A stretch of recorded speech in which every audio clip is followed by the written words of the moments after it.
I'm Megan Mitchell. I'm a chef based in LA, and today I'll be recreating Chipotle's new Pollo Asado. Their Pollo Asado is their first new chicken recipe in 29 years, but it's only here for a limited time. The classic chicken recipe is still available, but this Pollo Asado, guys, you gotta try it. My mouth is gonna start watering, yours is gonna start watering. We're gonna do this together. Let's get started. This chicken's been marinating for a couple of hours, so let's pop it on the grill.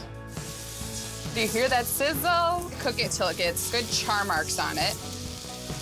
While our chicken rests, I'm gonna show you how to make a sauce to finish this Pollo Asado. We start with cilantro, fresh lime. You're gonna do great, you're gonna be juicy. I'm gonna add my finishing marinade. It has olive oil, garlic, and chili peppers. My mouth started watering as I'm just describing it to myself. Let's cut up our chicken into some bite-sized cubes. Let's add it to our marinade.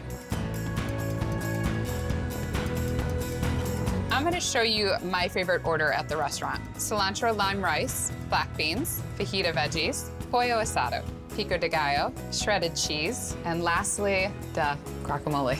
I'm going in. You guys.